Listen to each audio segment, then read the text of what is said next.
ಎಲ್ಲ ಫ್ರೆಂಡ್ಸ್ ಎಲ್ಲರಿಗೆ ನಮಸ್ಕಾರ. ಕನ್ನಡ ಲೈಫ್ ಸ್ಟೋರಿನಿಂದ ಪ್ರತಿಯೊಬ್ಬರಿಗೆ ತುಂಬ ಧನ್ಯವಾದಗಳು.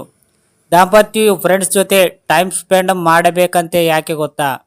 ವಿವಾಹವಾದ ಬಳಿಕದ ಜೀವನವನ್ನು ಸುಂದರವಾಗಿಸಬೇಕಾದರೆ ಆಗ ದಾಂಪತ್ಯವು ಸ್ನೇಹಿತರ ಬಳಗದೊಂದಿಗೆ ಇರಬೇಕು. ಪುರುಷರು ಮಹಿಳೆಯರಿಗೆ ವಿವಾಹಕ್ಕೆ ಮೊದಲು ಸ್ನೇಹಿತರ ದೊಡ್ಡ ಬಳಗವೇ ಇರುವುದು. ಮದುವೆ ಬಳಿಕ ಸ್ನೇಹಿತರ ಸಂಖ್ಯೆಯು ಕಡಿಮೆಯಾಗುತ್ತಾ ಹೋಗುವುದು. ಇದಕ್ಕೆ ವಿವಾಹವಾದ ಬಳಿಕ ಬರುವಂತಹ ಜವಾಬ್ದಾರಿಗಳು ಕೂಡ ಕಾರಣವಾಗಿರಬಹುದು. ಆದರೆ ಕೆಲವರ ವಿವಾಹದ ಬಳಿಕ ಕೂಡ ಸ್ನೇಹಿತರನ್ನು ಹಾಗೆ ಉಳಿಸಿಕೊಂಡು ಹೋಗುವವರು ಪತಿ ಹಾಗೂ ಪತ್ನಿಯ ಜೊತೆಯಾಗಿಯೇ ತಮ್ಮ ಸ್ನೇಹಿತರ ಜೊತೆಗೆ ಕಾಲ ಕಳೆಯುವರು. ಇದು ಒಳ್ಳೆಯ ವಿಚಾರ ಎಂದು ಅಧ್ಯಯನಗಳು ಹೇಳಿವೆ.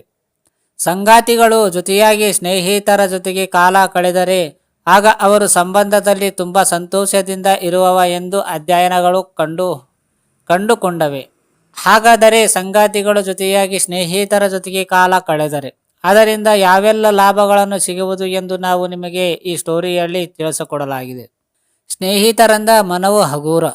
ವಿವಾಹವಾದ ಬಳಿಕ ಹೆಚ್ಚಿನ ದಾಂಪತ್ಯವು ತುಂಬ ಚಿಂತೆಯಲ್ಲೇ ಇರುವವರು. ಅವರಲ್ಲಿ ತಮಾಷೆ ಎನ್ನುವುದು ಕಡಿಮೆ ಆಗಿರುವುದು.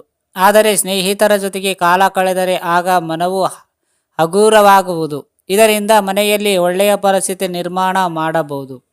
ಪ್ರತಿಯೊಂದು ಮನೆಯಲ್ಲಿ ತಮಾಷೆ ಇರಲೇಬೇಕು. ಸ್ನೇಹಿತರ ಅಮೂಲ್ಯವಾದ ಸಲಹೆಗಳು. ಸ್ನೇಹಿತರು ಯಾವಾಗಲೂ ಬಾಂಧವ್ಯ, ಪ್ರೀತಿ ಮತ್ತು ಸಂಬಂಧವನ್ನು ಬಲಪಡಿಸುವವರು. ಸ್ನೇಹಿತರು ಯಾವಾಗಲೂ ಜೊತೆಯಾಗಿ ಇರಬೇಕು. ಈ ಎಲ್ಲ ಅಂಶಗಳನ್ನು ಒಂದು ಒಳ್ಳೆಯ ಸ್ನೇಹದಲ್ಲಿ ಇರುವುದು ಮತ್ತು ಇದು ಒಳ್ಳೆಯ ವಿವಾಹಕ್ಕೂ ಪೂರಕ. ಸ್ನೇಹಿತರು ಭಾವನೆಗಳನ್ನು ಹಂಚಿಕೊಳ್ಳುವವರು ಮತ್ತು ಇದರಿಂದ ಬಾಂಧವ್ಯವು ಬೆಸೆಯುವುದು. ಸ್ನೇಹಿತರು ಜೀವನದ ಪ್ರಮುಖ ಅಂಗ. ಸ್ನೇಹಿತರು ಬಾಲ್ಯದಿಂದ ಹಿಡಿದು ವಯಸ್ಸಾಗುವ ತನಕ ಪ್ರತಿಯೊಂದು ಹಂತದಲ್ಲೂ ಇದ್ದೇ ಇರುವುದು. ಹೀಗಾಗಿ ವಿವಾಹವಾದ ಬಳಿಕ ಸ್ನೇಹಿತರನ್ನು ಮರೆತು ಬಿಡುವುದು ಸರಿಯಲ್ಲ.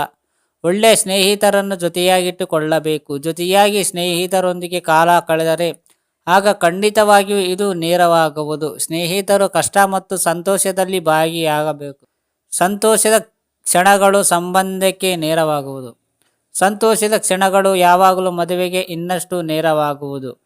ದಾಂಪತ್ಯದಲ್ಲಿ ಸಂತೋಷದ ಕ್ಷಣಗಳೇ ಇಲ್ಲದೆ ಇರುವ ಕಾರಣದಿಂದಾಗಿ ಅದು ಬರುಡ ಭೂಮಿಯಂತೆ ಆಗುವುದು. ಸ್ನೇಹಿತರು ಜೊತೆಯಾಗಿ ಇದ್ದರೆ ಆಗ ಖಂಡಿತವಾಗಿಯೂ ಸಂತೋಷದ ಕ್ಷಣಗಳು ಬರುವುದು. ಇದು ಸಂಗಾತಿಗಳ ನಡುವಿನ ಬೇಸುಗೆ ಫಲಪಡಿಸುವುದು. ವಿವಾಹವಾಗಿರುವಂತಹ ಸ್ನೇಹಿತರ ಜೊತೆಗೆ ನೀವು ಸಮಯ ಕಳೆದರೆ ಆಗ ವೈವಾಹಿಕ ಸಂಬಂಧವನ್ನು ಇನ್ನಷ್ಟು ಬಲಗೊಳ್ಳುವ ಸಹಕಾರಿ. ದಾಂಪತ್ಯವು ಸಮಯ ಕಳೆದಂತೆ ಹಾಗೆ ಬೇಜಾರ ಮೂಡಿಸಬಹುದು. ಹೀಗಾಗಿ ಕೆಲವೊಂದು ಸಲ ಸ್ನೇಹಿತರ ಜೊತೆಗೂಡಿ ಹೊರಗಡೆ ಪ್ರವಾಸ ಕೈಗೊಳ್ಳಬಹುದು ಅಥವಾ ಕುಟುಂಬದವರ ಜೊತೆಗೆ ಪ್ರಯಾಣ ಹೋಗಬಹುದು. ಇದೆಲ್ಲವೂ ದಾಂಪತ್ಯದಲ್ಲಿ ಖುಷಿಯನ್ನು ಉಂಟು ಮಾಡುವುದು. ಅರ್ಥ ಆಯ್ತಾ ಫ್ರೆಂಡ್ಸ್? ಈ ಸ್ಟೋರಿ ಕೇಳಿದ ಪ್ರತಿಯೊಬ್ಬರಿಗೆ ತುಂಬ ಧನ್ಯವಾದಗಳು. Thank you so much.